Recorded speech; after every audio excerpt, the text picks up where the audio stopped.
Joining me live is the Trade Minister and Special Minister of State, Don Farrell. Don Farrell, good morning.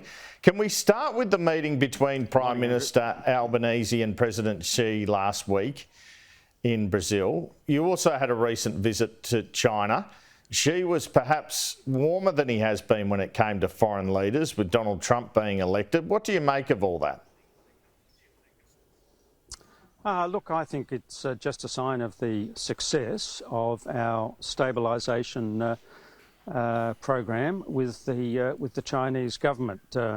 You'll remember, Andrew, that when we came to office 2.5 years ago, there was $20 billion worth of trade impediments on Australian products going into China.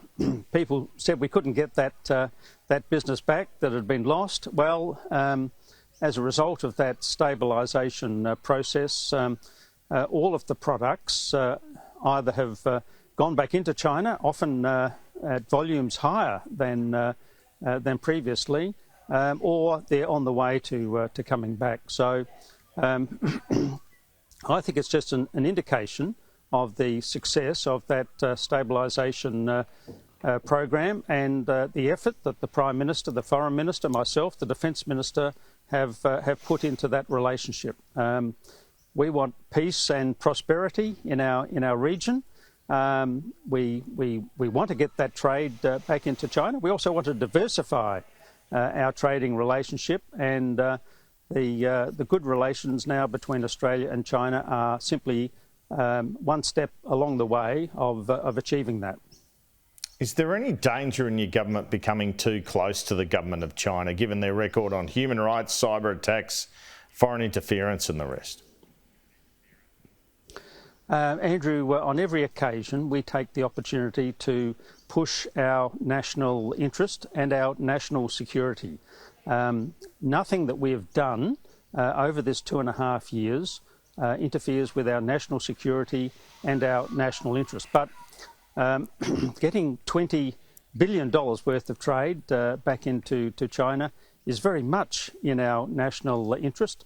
We're going to continue to do that, but at all times, this government understands that there's no more important role for a federal government than national security, and every decision that we make will ensure that we continue to push Australia's national security.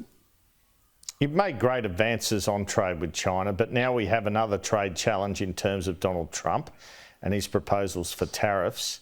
How confident do you feel about taking him on in relation to that, about the Prime Minister having success heading off a possible 10 to 20% tariff on Australian goods? Look, well, the American people have made their decision about who their next president will be. We respect that decision, and we will work with incoming President Trump. I've reached out already to the Commerce Secretary to make contact with him. Our primary argument, I think, to the Americans is, look, we don't think tariffs are a good idea. Just look at the relationship between Australia and the United States. It's overwhelmingly in the United States' favour. We buy about twice as much product from the United States as we sell. That's been the case since President Truman. When Don so it doesn't make any sense. When you say you reached out, have you had an actual conversation? No, I've put in a request to have a discussion. It's, I think, good to make contact in advance Sure. of the change. If the tariff becomes, as you know, sorry, go on. Well, look, it's as I've done with my Chinese equivalent, Wang Wentao. I've now met or had Zoom meetings with him on at least 9 occasions. It's important, I think, in international relations, particularly in the trade space, to make a personal link, a personal contact with the person that you're dealing with. I think you get better results from that personal contact, and I want to make sure that we're one of the early people that speak with the incoming officials. If the tariff were to become real, what would it mean for our economy? Oh, look, it's transparently obvious that it would not be good for the Australian economy. We're a trading nation. 1 in 4 jobs in Australia are linked to trade. If you're a company that trades, invariably your profits are higher. And if you're a worker that works in a trade-exposed industry, your wages are higher. So free and fair trade is very important to us. But look, we're not at that stage yet. I'd argue that we should calm things down a bit, not panic, and do what we've done with the China relationship, which is cool, calm negotiation to try and get the best result for Australian farmers, Australian manufacturers, Australian miners. What would an American 60% tariff, as is proposed by Trump on Chinese imports, mean for Australia and the world? Look, that obviously would also have an impact on Australia's trade. Much of the product that we export, for instance minerals, goes into to vehicles, to other manufactured goods in China. So it would obviously have an impact. But again, look, we're not at that stage yet. I did see that Mr. Lutnick, the incoming Commerce Secretary, said, look, some things that are said before the election aren't the way it goes after the election. We would want to have discussions with the United States government, seek to discourage them from going down the path of tariffs, and support the position that Australia has always adopted, which is free and fair trade. Because at the end of the day, from what you're saying, if the Chinese economy hurts significantly, our economy hurts significantly. Look, there's no doubt that there's a link between the two. But look, we're not at that stage yet, Andrew, and we shouldn't be jumping ahead of ourselves. It's a new administration. We want to have constructive, sensible discussions with the incoming United States administration. We've always had good relations with the United States. I'm sure those good relations will continue under the incoming administration. And I'm certainly going to be doing my best in all of the discussions that I have with my colleagues in the United States to ensure that those good, stable, sensible relations continue and that we have a peaceful, but more importantly, a prosperous region, and that we do everything that we can to influence the United States in the direction of that free and fair trade. The electoral donations reforms, turning now to your job as Special Minister of State, and these electoral donations reforms you're proposing, it appears like they'll get the support of the opposition in the Senate this week. I understand there's just a couple of sticking points. It involves a cap of $20,000 per donor to each recipient and a cap on campaign spending of each electorate of $800,000. Now, the accusation from the crossbench is that this will lead to a big advantage for the major parties. Your argument, I suspect, would be it will take the likes of Simon Holmes at court and Clive Palmer out of the picture a bit, I guess. I won't take them out of the picture, Andrew. What it will do, it will create a level playing field for the first time in Australian politics. The billionaires say that there should be no cap on spending and they should be able to spend as much money as they like on elections. My argument is that all Australians should be able to participate in the electoral process. You shouldn't have to be sponsored by a billionaire in order to have a chance of getting into the Australian Parliament. So what these changes do is they treat everybody equally. Everybody is going to be subject to the caps that you mentioned, the $20,000 cap in terms of donation, and the $800,000 cap in terms of spending on electoral seats. I think if you can't get your message across after spending $800,000, then maybe you shouldn't be in politics, Andrew. I think these are sensible reforms. I think they're... No, it's true. It's true. I mean, ordinary people like you and me, Andrew, have to be able to participate in the electoral process. It's not fair that the only people who get to win seats in the elections are those that are anointed by the billionaires. And so this is a sensible reform, and it not only impacts, of course, on the billionaires, but it sets a level playing field for everybody. Everybody knows. Okay, so when you talk about people funding by the billionaires, let's call a shovel a spade here. You are talking about the Teal independents, who actually keep your Liberal, well, apart from Clive Palmer, and they actually keep your Liberal rivals at bay. So that's kind of interesting. But there's no doubt they're affected by this, aren't they?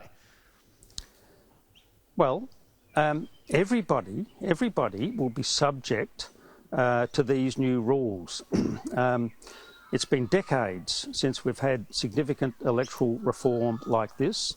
The time has come to get this legislation through, and I'm hoping that I'll have broad support for the legislation when it comes on in the Senate this coming week. But the fact of the matter is, everybody is treated equally. Nobody has an advantage under these new rules, and that's the significant change for the first time in our electoral system. All right, well, there was a report on the weekend that you met Simon Holmes at court, and he complained to you that your reforms would lock out anyone but the major parties, and you were said to have remarked to a small group later, "That's the effing point." Is that story true, and what happened at your meeting with Holmes at court, if there was one? Look, I never use language like that, Andrew. You know me. Yeah. I'm not that sort of person. And that's not the language I use. And when that comment was put to us, we comprehensively rejected it. Unfortunately, that doesn't appear to have appeared in the story. Yes, I've met Simon Holmes at court on a number of occasions, and I meet anybody who wants to talk about sensible reform of our electoral system. And I say the same thing as I'm saying to you now, as I've said to Simon Holmes at court. We need to have a level playing field. It simply can't be that if you're really rich or your backers are really rich, that you can participate in the Australian electoral system. And did he say to you, I just want to get on this point because this is the more important point out of this. Did he say to you, well, that will massively advantage the major parties? And if he did, what was your response to that? Look, he put his point of view, as he always does, very forcefully. But what I said to him is what I'm saying to you now and what I've said all the way along. I say this publicly and privately. I don't have one argument for private conversations and another argument for public conversations. What we're trying to do here, Andrew, is put downward pressure on the cost of Australian elections. We don't want to go down the track of the American system, where you spend billions and billions and billions of dollars on election. There has to be a cap. There has to be a maximum. I've consulted widely, not just with Simon Holmes at court, but with the Teals, with the Independents, with Mr Pocock. We've even reached out to Clive Palmer. We will talk with anybody who is interested in having a sensible discussion about Australian electoral reform.